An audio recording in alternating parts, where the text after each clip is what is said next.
Hello दोस्तों, नमस्कार। SMKC channel में मैं आप सभी लोगों का दिल से बहुत बहुत स्वागत करता हूं। अगर आपने पहली बार विजिट किया है, जरूर चैनल को सब्सक्राइब कर लेना। फ्री स्टॉक मार्केट क्लासेस इस चैनल को भी चाहो तो फॉलो कर सकते हो, सब्सक्राइब कर सकते हो। यहाँ पर भी बेल आइकन को हिट करके ऑल जरूर सिलेक्ट करके रख लेना। इस चैनल का लिंक आपको ऊपर आई बटन पर नीचे डिस्क्रिप्शन में मिल जाएगा। सो चले दोस्तों, फिलहाल इस वीडियो को स्टार्ट कर लेते हैं। ठीक है दोस्तों, अभी हम लोग आ चुके हैं बिल्कुल हमारे नॉर्मल स्क्रीन के ऊपर। एंड दोस्तों अगेन सेम चीज़ें रिपीट होती हुई देखने को मिल रही है। मतलब बाजार जैसे यहाँ पे चल रहा है, एक पर्टिकुलर सेक्टर एकदम पागलों की तरह हम लोग को भागते हुए देखने को यहाँ पे मिल रहा है। यस, हम लोग यहाँ पे बात करें रेलवे सेक्टर के बारे में। यस, जितने भी अगर आप मैक्सिमम शेयर देखोगे रेलवे से जुड़े हुए, ठीक है, काफ़ी अच्छा परफॉर्मेंस यहाँ पे दे रहे हैं। और हम हमेशा यूजुअली अगर देखा गया तो 5 ही स्टॉक्स को मैं ज़्यादा कवर करने की कोशिश यहाँ पे करता हूँ। ये 5 स्टॉक कोई मेरे साइड से रिकमेंडेशन नहीं रहते हैं, बट यस, इसके पीछे का रीज़न और लॉजिक मैंने आप लोगों को यहाँ पे बताया था। इसका अर्थ ये नहीं कि इसके अलावा जो बाकी के रेलवे स्टॉक्स है वो खराब कर रहे हैं। बाकी के भी रेलवे स्टॉक्स काफ़ी अच्छा परफॉर्मेंस यहाँ पे दे रहे हैं। बट यस, ये जो 5 रेलवे स्टॉक्स ऐसे हैं ना दोस्तों, वो हम कह सकते कि हर एक सेगमेंट में इन्वॉल्व है।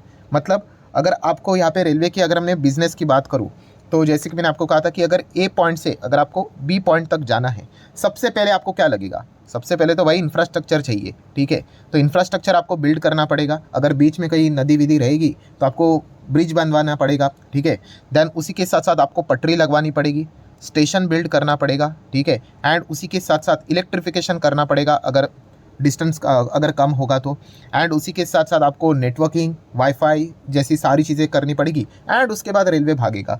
सो इसी से रिलेटेड, इसी लॉजिक को पकड़कर, मतलब जो लोग ये सवाल पूछ रहे हैं ना, सर आप हमेशा इन 5 स्टॉक्स के बारे में क्यों कहते थे, तो उसके पीछे का रीज़न ही यही था, ठीक है। मुझे ऐसा लगता है कि ये 5 स्टॉक ऐसे हैं कि इनके जो बिजनेसेस को अगर आप स्टडी करोगे तो ये सबसे पहले हम लोगों को वर्क करते हुए देखने को यहाँ पे मिल जाते हैं। बाकी भी है, बट येस, इनमें हम लोगों को ग्रोथ भी देखने को यहाँ पे मिल जाती है एंड कमाई भी होते हुए देखने को मिल जाती है। एंड यही रीज़न है, हम कह भी सकते हैं कि अच्छा खासा तेज़ी इन स्टॉक्स में देखने को यहाँ पे मिल रहा है।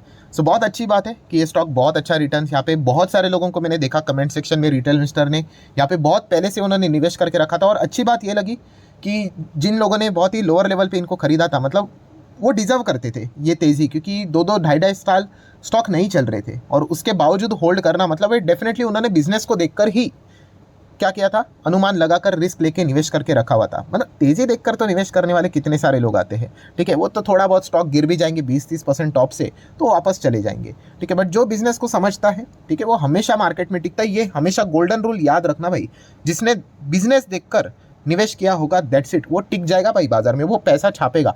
हो सकता है कभी कभी लेट छापे, बट छापेगा ज़रूर, ठीक है।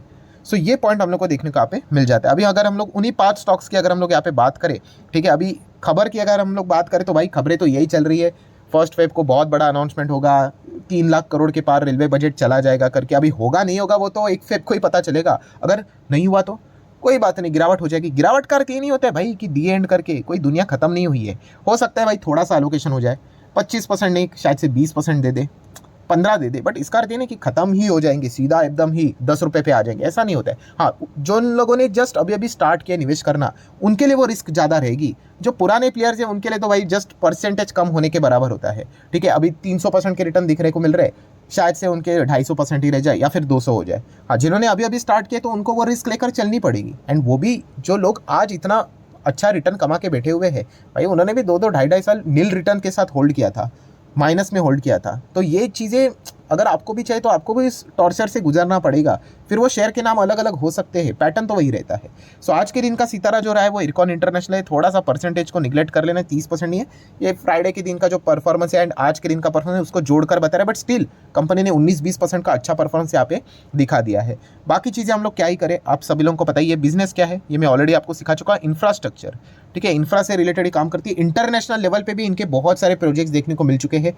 जो मिडल ईस्ट कॉरिडोर होने वाला है ना, हमारे देश से निकलकर यूरोप तक जाने वाला है, उसमें भी अगर रेलवे से रिलेटेड अगर चीज़ें होंगी तो इस कंपनी को बड़ा ऑर्डर मिलने के चांसेस है। मिलेगा नहीं मिलेगा वी डोंट नो, पोटेंशियल है, ठीक है, क्योंकि उन्होंने इस प्रकार के विदेश में बहुत सारे काम करके रखे हुए हैं, ठीक है। अब चाहो तो लिस्ट को देख सकते हैं, मैं इसके ऊपर 50 वीडियोस बना चुका हूँ, लोग लिटरली पक चुके थे, ठीक है। तो अभी जाके वो सक्सेस यहाँ पे मिल रहा है तो अच्छा लगता है। सो इरकॉन ने आज के दिन काफ़ी अच्छा परफॉर्मेंस दिखाया है। आप देख सकते हैं 25,000 करोड़ का मार्केट कैप वाली कंपनी है, ठीक है। बहुत अच्छा परफॉर्मेंस यहाँ पे लगातार यहाँ पे देते चला जा रहा है। शेयर होल्डिंग पैटर्न को भी हम लोग बार बार देखते हैं। ये देखिए बीच में यहाँ पे भी ओएफएस आया था, 73 का 65 हुआ, स्टॉक थोड़ा सा गिरा था, ठीक है, कोई दी एंड नहीं हो जाता है ओएफएस। मतलब हाँ, थोड़ा बुरा लग जाता है कि काश थोड़ा रुकता तो डिस्काउंट की पर मिलता, बट कब आएगा नहीं आएगा वी डोंट इवन नो, ठीक है। देन इंस्टीट्यूशंस की बात करें, एफआईएस ने थोड़ा बहुत यहाँ पे कमाया, डीएस यहाँ पे हम लोग को ज़्यादा देखने को यहाँ पे नहीं मिल रहे। एंड पब्लिक की बात करें 29% की होल्डिंग, अभी पब्लिक की तो होल्डिंग आप देखिए 20, 22, 29 बढ़ते जाएगी। स्टॉक भाग रहा है ना, ये फेवरेट टॉपिक होता है, जो भाग रहा है उसमें निवेश करो। मैं अगेन कह रहा हूँ, मैं किसी स्टॉक में निवेश करने के अगेंस्ट नहीं होता है, आप निवेश क्यों कर रहे हो, यस ये सबसे ज़्यादा इंपॉर्टेंट चीज़ होती है। अगर क्यों का जवाब ये है कि सर ये देखो ना भाग रहा है, ये देखो ना भाग रहा है, कोई बात नहीं भाई, आप कुछ चंद दिनों के मेहमान हो, क्योंकि वो जो भाग रहा है वो कभी तो गिरेगा भी, ये तो आपको भी पता है, तब वो लॉजिक वर्क नहीं करेगा, आप टाटा बाय बाय हो जाओगे। हाँ बट अगर आपने लॉजिक बता दिया सर कि हाँ ये मिडल ईस्ट कॉरिडोर है, पॉसिबिलिटी है, इंफ्रास्ट्रक्चर बिल्ड हो रहा है, रेलवे बजट चलो ठीक है 25 नहीं हुआ 20 हुआ, थोड़ा बहुत गिर जाएगा, भविष्य में ये हो सकता है वो सकता है, भाई ऐसा इंसान टिक जाएगा, वो पैसा छाप लेगा, बराबर से छाप लेगा, ठीक है। सो ये चीज़ें जितना हो सके दोस्तों इसको सीख लो। सिर्फ प्राइसिंग मोमेंट अगर मोटिवेशन रहेगा तो फिर काफ़ी दिक्कत यहाँ पे हो सकती है। नेक्स्ट अगर हम लोग बात करेंगे रेलटेल का भी परफॉर्मेंस अच्छा यहाँ पे रहा है, ठीक है। रेलटेल हमेशा हमारे रडार के ऊपर अगर देखा गया इन 5 में से थोड़ा सा लास्ट पे हम लोग को देखने को मिलता था, बिकॉज ये देखा गया तो वाईफाई नेटवर्क से रिलेटेड काम करते हैं। एंड रिटर्न्स भी हम देख सकते हैं, इनके नेट रिटर्न्स फिलहाल 250% के आसपास देखने को मिल रही है, 250% अभी देखने को मिल रहा है, आप यहाँ पे चेक कर लीजिए। 121 पे था 2021 के हिसाब से, ठीक है। एंड उसके बाद भी देखिए 2023 में 100 रुपये पे था, मतलब माइनस में चल रहा था। तो ये चीज़ें जो झेलता है ना, ये वाला जो टॉर्चर, ठीक है, वही इस रिटर्न का हकदार होता है। मैं अगेन कह रहा हूँ, ये चीज़ें आज रेलवे में चल रही है, डिफेंस में चल रही है, कल कोई और सेक्टर भी होगा, ठीक है। अभी केमिकल नीचे है, कोई केमिकल खत्म नहीं होगा, आईटी भी बीच में नीचे था, थोड़ी रिकवरी कर ली, वापस गिर रहा है। हर सेक्टर का हम लोग को टाइम आते हुए देखने को मिल जाता है, प्रोवाइडेड वो सेक्टर अच्छा होना चाहिए, फ्यूचर ओरिएंटेड चीज़ें उसमें देखने को मिलनी चाहिए, उसमें पैसा आना चाहिए। जब पैसा आता है ना दोस्तों, तो उन कंपनीज को पैसा मिलता है, तो वो ऑटोमेटिकली इस प्रकार की चीज़ें हम लोग को होती हुई देखने को मिल जाती है। अभी देखिए बीच में शुगर कंपनियां रॉकेट बनी थी, सडनली गिर गई, क्यों? सरकार ने बोल दिया अरे नहीं इथेनॉल से रिलेटेड है, हम लोग ये चीज़ें नहीं करेंगे, वो नहीं करेंगे, स्टॉक गिर गए, क्यों? क्योंकि ग्रोथ रोक दी। तो ये चीज़ें जानना बहुत इंपॉर्टेंट होता है। जो बिजनेस को समझकर निवेश करते हैं ना, वो सरकार के एक एक चीज़ के ऊपर ध्यान रखेगा कि सरकार यहाँ पे क्या कर रहा है। रेलवे मिनिस्टर को ने बुरा मत मानना, आधे लोगों को पता भी नहीं होगा भाई, निवेश करने से पहले बस ऐसा रैंडमली कोई भी नाम ले लेंगे। सो उनके ऊपर, उनके स्पीच के ऊपर, उनके विजन के ऊपर आपका फोकस होना चाहिए, वो क्या कर रहे हैं क्या नहीं कर रहे हैं, ठीक है। तो ये सबसे इंपॉर्टेंट, ये मेहनत के काम है, ये बोरिंग काम है, तभी जाके आपको समझ में आएगा कि वो क्या प्लान कर रहे हैं। उनके इंटरव्यू को आप लोगों ने मॉनिटर करना होता है कि वो क्या बोल रहे हैं, उनका विजन क्या है, वो और क्या सोच रहे हैं, कि वो यही कह रहे हैं कि बस हो गया, अभी रेलवे को इतना ही बजट देना चाहिए और नहीं देना चाहिए। ये सारी चीज़ें मायने रखती है कि ये स्टॉक और ये सेक्टर कहाँ पे जाएगा। जब आप इस प्रकार की चीज़ें, बोरिंग चीज़ें करना, यूट्यूब के ऊपर सर्च करना, इंटरव्यूज़ देखना स्टार्ट करोगे, दैट्स इट, आप असली इन्वेस्टर बन चुके हैं। वरना शेयर भागेगा इसलिए खरीदना, शेयर गिर गया इसलिए बेचना, ये चीज़ें मतलब पैसा नहीं कमा के देगी, वो बस टाइम पास एंट्री एग्जिट होता रहेगा, ठीक है। तो ये चीज़ें आप लोगों ने ज़रूर यहाँ पे करनी चाहिए। परफेक्ट कोई भी नहीं होता है, मैं भी नहीं हूँ, कोई भी नहीं है, बट एटलीस्ट बोलते हैं ना, उस डायरेक्शन में हम लोगों का एफर्ट्स जाना चाहिए। मार्केट कैप की बात करें तो ये भी छोटी कंपनी, 14,000 करोड़ का मार्केट कैप है, ठीक है। बहुत दिल्ली बहुत दूर है इनके लिए, और बहुत कुछ करना बाकी है।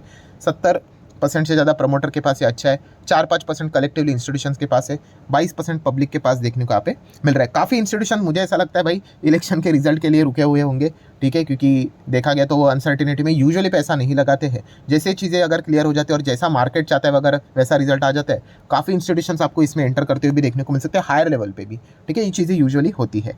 नेक्स्ट अगर हम लोग बात करेंगे RVNL, ज़बरदस्त परफॉर्मेंस यहाँ पे चल रहा है। कंपाउंडिंग का फायदा देखिए दोस्तों, अभी 1100-1200 था, अभी सीधा 1500 हो गया, और थोड़ा भागेगा सीधा 2000 के ऊपर चला जाएगा, ठीक है। तो बहुत अच्छा लगता है भाई जिन्होंने यहाँ पे होल्ड किया होगा, मतलब वो लिटरली बोलते हैं ना, प्योर डिजर्विंग कैंडिडेट से इन्वेस्टर है, बहुत अच्छा पैसा उन्होंने यहाँ पे कमाया, और उनके लिए मतलब ये एडवांटेज हो गया अभी। कैसा? कितना होल्ड किया है ना, इतने रिटर्न्स बने ना, उनके लिए मतलब 30-40% भी अभी स्टॉक गिरा ना, बुरा तो लगेगा, पैसा खोना किसको अच्छा लगता है, बट स्टिल वो उस पोजीशन में रहेंगे कि क्या टिकना है कि नहीं टिकना है करके, एकदम कंफर्टेबल पोजीशन होगी अभी उनकी।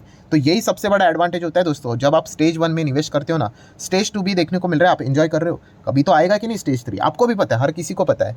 तो तब आराम से वो डिसीजन ले पाएंगे कि रुकना है नहीं रुकना है, गिरावट के पीछे का रीज़न क्या है, अच्छा सरकार अभी नहीं देगा पैसा इसको, आराम से डिसीजन लेकर एग्जिट कर सकते हैं। छोटा मोटा नुकसान हो जाएगा टॉप लेवल पे, बट कलेक्टिवली रिटर्न्स उनके इतने शानदार होते हैं कि इजीली मतलब वो जीत ही जाते हैं, ठीक है। तो ये सबसे बड़ा एडवांटेज हम लोग को देखने को यहाँ पे मिल जाता है। इसलिए कहना चाहूँगा दोस्तों कि स्टेज 1 में बिजनेसेस को आइडेंटिफाई करना सीखिए, स्टॉक्स को आइडेंटिफाई करना सीखिए और रिस्क लेकर चलिए। फिर जब वो भागेगा आपको अच्छे रिटर्न मिलेंगे। फिर वो ऊपर से अगर कभी करेक्ट भी और गिरा भी तो आपके पास पर्याप्त समय होगा डिसीजन लेने के लिए कि रुकना है कि नहीं रुकना है करके। सो बहुत ही कमाल का परफॉर्मेंस आरबीएनएल का भी देखने को यहाँ पे मिल रहा है, बड़े बड़े ब्लॉक डील्स होते हुए देखने को यहाँ पे मिल रहे हैं, ठीक है। एंड ये जो चीज़ें चलती है ना दोस्तों, ये बड़े प्लेयर्स की चलती है। जिस दिन बड़े प्लेयर्स को लगता है कि भाई काफ़ी पैसा यहाँ पे हो गया करके निकाल लो करके, ठीक है, इंस्टीट्यूशंस तो कम नजर आ रहे हैं इनमें, तो ये एक अच्छी बात जरूर देखने को यहाँ पे मिल रहा है। वरना इंस्टीट्यूशंस तो इतना होल्ड भी नहीं करते, वो तो फटाक से निकाल देते हैं। 66,000 करोड़ का मार्केट कैप देखने को यहाँ पे मिल रहा है। यहाँ पे कितने इंस्टीट्यूशंस, तो 72 है। ज़्यादा पब्लिक ही देखने को मिल रही है, 8-9% के आसपास, 8.5% के आसपास इंस्टीट्यूशंस देखने को यहाँ पे मिल रहे हैं। तो उनके ओर से यूजुअली कभी कभी बिकवाली यहाँ पे हो जाती है। नेक्स्ट अगर हम लोग यहाँ पे बात करेंगे तो IRFC, ठीक है, फाइनेंस प्रोवाइड करने वाली कंपनी, मोनोपोली है। 2 बेनिफिट है, नो NPA, नो टैक्सेशन, ठीक है, तो इसका फायदा इनको यहाँ पे मिलता रहता है। बीच में ये भी गिरा था, ये तो चलता रहता है ना, ये देखिए ऐसा रॉकेट बना, फिर थोड़ा गिरा, फिर भागा, फिर गिरा, फिर भागा, फिर गिरा, यहाँ पे भी भागा, वापस गिर जाएगा, फिर वापस लोग क्विट कर देंगे जो बिना बिजनेस के आ जाते हैं, मतलब डायरेक्टली इन्वेस्ट कर लेते हैं, फिर वापस भागेगा। तो ये चीज़ें यहाँ पे चलती रहती है, ठीक है। तो ये सभी कंपनीज़ की अगर हम लोग बात करें, पैटर्न तो इनका बहुत ही कमाल का देखने को यहाँ पे मिल रहा है। 2.25 लाख करोड़ का मार्केट कैप बन चुका है डायरेक्टली अभी, मतलब ये कंपनी हम कह सकते हैं इतनी बड़ी यहाँ पे बन चुकी है और लगातार बड़ी यहाँ पे बनती ही जा रही है। एंड फाइनेंस सेगमेंट में भी आप देख सकते हो नंबर 1 पोजीशन पे यहाँ पे आ चुकी है। पहले तो ये टॉप 5 के आसपास हम लोग को देखने को यहाँ पे मिलती थी, एकदम ज़बरदस्त। मतलब कंपनी अगर अच्छी होगी ना बिजनेस, तो ये चीज़ें हो जाती है। हाँ, इसके लिए ये एक चीज़ें का इंतजार हर कोई कर रहा है। 86% है प्रमोटर के पास, मतलब मैंडेटरी OFS आज नहीं तो कल यहाँ पे आएगा। वो कब आएगा किसी को भी नहीं पता है, क्या पता 500 पे जाके हो जाए, या फिर कल ही हो जाए, या फिर परसों ही हो जाए, ठीक है। सो इंस्टीट्यूशंस भी इसमें ज़्यादा कोई है नहीं, बाकी पब्लिक के पास ज़्यादा शेयर्स है ही नहीं, मैक्सिमम प्रमोटर ही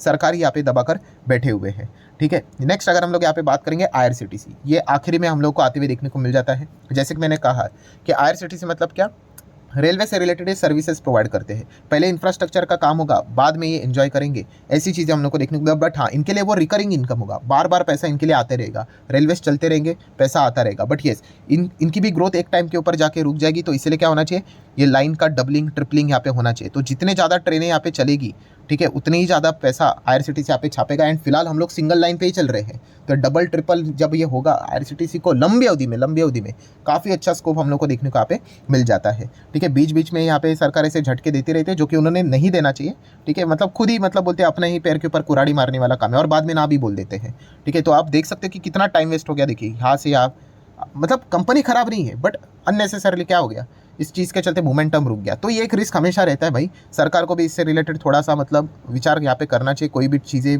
बोलने से पहले, क्योंकि खुद ही मतलब बोलते हैं ना, खुद का दुश्मन हो जाने के बराबर की ये बातें होती है। सो उसके बाद आप देख सकते हो दोस्तों कि स्टॉक ज़बरदस्त गिरा था, बट अभी फाइनली रिकवर होकर पुराने लेवल पे आते हुए देखने को मिल चुका है। अभी उस लेवल को तोड़कर भागेगा, तो बहुत सारे हम लोग को टेक्निकल वाले भी एंड करते हुए देखने को आप मिल जाएंगे। बिजनेस वाइज अगर देखा गया तो IRCTC का बिजनेस तो अच्छा है। हाँ, हम लोग जरूर कह सकते हैं कि इतना टाइम वेस्ट यहाँ पे होता है, ये तो टाइम वेस्ट हर किसी स्टॉक में होगा ही होगा। निरंतर हमेशा कोई स्टॉक चलता नहीं रहेगा, हर किसी स्टॉक में 5 चक्र हम लोग को देखने को मिल जाते हैं। इसके ऊपर मैंने वीडियो बनाया था कि भाई तेजी रहेगी, एक्सट्रीम तेजी भी रहेगी, मंदी रहेगी, एक्सट्रीम मंदी भी रहेगी, कंसोलिडेशन फेज भी रहेगा। हर किसी स्टॉक से इससे गुजरना ही गुजरना है, ठीक है। तो IRCTC में भी ये सारी चीज़ें हम लोग को होती हुई देखने को नहीं। एक ही बात याद रखना दोस्तों, ये मैं बहुत बार आपको बोल चुका हूँ, किसी भी स्टॉक में हम एंट्री किस हिसाब से करते, उसका बिजनेस देखकर। अगर आप बिजनेस देखकर एंट्री कर रहे हो ना, आप ऑटोमेटिकली बिजनेस देखकर ही एग्जिट भी कर लोगे। अगर उस बिजनेस में दम ही नहीं रहा, अगर उसका सैचुरेशन पॉइंट आ गया कि भाई हाँ इससे ऊपर अभी ये ग्रोथ इसकी रही नहीं, अब ऑटोमेटिकली खुद से आपको समझ में आ जाता है कि कब प्रॉफिट बुक करना है करके। इसके ऊपर भी मैंने वीडियो बनाया था, ठीक है। आज भी वो वीडियो अवेलेबल है, आप जो दूसरा चैनल है फ्री स्टॉक मार्केट क्लासेस, उस पर आप जहाँ पे देख लेना कि कब एग्जिट करना होता है, कब प्रॉफिट बुकिंग करनी होती है। ऐसा रैंडमली बाइंग सेलिंग नहीं करना है। रैंडमली बाइंग सेलिंग करोगे तो फिर ये हो जाएगा कि मैं बेचता हूँ तब भागता है, मैं खरीदता हूँ तो गिरता है। तो वो रैंडम बाइंग सेलिंग की चीज़ें होती है। जो लॉजिकली जाता है ना, उसके साथ ये चीज़ें नहीं होती है, ठीक है। तो ये बहुत ही अच्छा परफॉर्मेंस यहाँ पे लगातार चल रही है। कोई बात नहीं, आज तेजी है कभी मंदी, यहाँ पे चीज़ें यहाँ पे चलती रहेगी। ये भी 80,000 करोड़ का मार्केट कैप वाली कंपनी है। देन प्रमोटर 60%, देन यहाँ पे इंस्टीट्यूशंस अच्छे खासे देखने को यहाँ पे मिल जाते हैं, ठीक है, 18-19%, एंड बाकी पब्लिक के पास देखने को यहाँ पे मिल रहा है। सो कुल मिला के बस इतना ही कहना चाहूँगा दोस्तों, कंपनी के बिजनेसेस को समझिए, ठीक है। मैं बार बार ही चीज़ों को रिपीट करते रहूँगा, आप कितना भी बोर हो जाइए। अगर आपने रैंडम बाइंग की होगी, रैंडम बाइंग मतलब क्या, बस भाग रहा है, दुनिया खरीद रही है इसलिए मैं भी खरीद रहा हूँ, बिलीव मी आप कुछ ही दिनों के लिए रहेंगे। कब तक रहेंगे, जब तक तेज़ी है, ठीक है। जैसे वो गिरेगा आप फ्रस्ट्रेट होगे और निकल जाओगे। आप इधर उधर कमेंट सेक्शन में पूछना स्टार्ट करोगे, क्या करूँ क्या करूँ क्या करूँ क्या करूँ। ऐसा किसी को पूछना नहीं होता है, ठीक है। जो एक्चुअल में मार्केट में टिकता है ना दोस्तों, वो हमेशा अपने हिसाब से डिसीजन लेता है, ठीक है, और अपने डिसीजंस के हिसाब से ही चलता है, ठीक है। इनिशियल स्टेज पे थोड़ा सा डिस्टर्बेंस आपको ये चीज़ें कर सकती है, बट अगर एक बार आप ये चीज़ें सीख गए तो फिर आप हमेशा के लिए, लाइफ टाइम के लिए आप मार्केट में सेट हो जाओगे। बट हाँ, ये चीज़ें शुरुआत में सीखना थोड़ा मुश्किल रहता है। सो ठीक है, जितने भी इंपॉर्टेंट पॉइंट्स थे सारे यहाँ पे कवर कर लिए। अभी ये रेलवे स्टॉक्स के लिए अगर हम लोग बात करें, सबसे बड़ा तो इवेंट भाई इनके लिए तो 1 Feb रहने वाला है। काफ़ी उम्मीद देखने को यहाँ पे मिल रही है, और ये सिर्फ अभी रेलवे का ही नहीं, अगर हम लोगों ने कल के दिन की भी बात करें, जो रिपोर्ट के जरिए खबर आई थी कि 7,500 करोड़ का मेट्रो वाला भी बड़ा प्रोजेक्ट अनाउंसमेंट हो सकता है करके। ठीक है, बजट के वक्त ना ये हमेशा होता है, बहुत सारा मतलब उम्मीद भर के रखते हैं, सरकार के ऊपर काफ़ी प्रेशर होता है कि ये भी होना चाहिए, वो भी होना चाहिए। ठीक है, इसलिए तो हम लोगों ने देखा है कि बजट के दिन स्टॉक मार्केट यूजुअली गिरता है, हर जगह से किसी ना किसी को कुछ ना कुछ चाहिए होता है। ठीक है, तो ये एक देखने वाली बात यहाँ पे ज़रूर रहेगी कि 1 Feb को क्या उम्मीद के ऊपर सरकार यहाँ पे मतलब जिस प्रकार से स्टॉक्स यहाँ पे भाग रहे, जो उम्मीद के चलते चीज़ें चल रही कि 25% का जंप यहाँ पे रहना चाहिए कैपेक्स में, रेलवे बजट की अगर हम लोग बात करें तो, एंड मेट्रो से रिलेटेड 7,500 करोड़ का अनाउंसमेंट होना चाहिए करके। सो उसी से हिसाब से आगे की चीज़ें हम लोग को होती हुई देखने को यहाँ पे मिल जाएगी। सो ठीक है दोस्तों, जितने भी इंपॉर्टेंट पॉइंट्स थे लॉजिकली सारे मैंने यहाँ पे कवर कर लिए। वीडियो अच्छा हेल्पफुल लगा होगा तो चाहो तो लाइक एंड शेयर कर सकते हो। मिलते हैं नेक्स्ट वीडियो में, तब तक के लिए बाय बाय।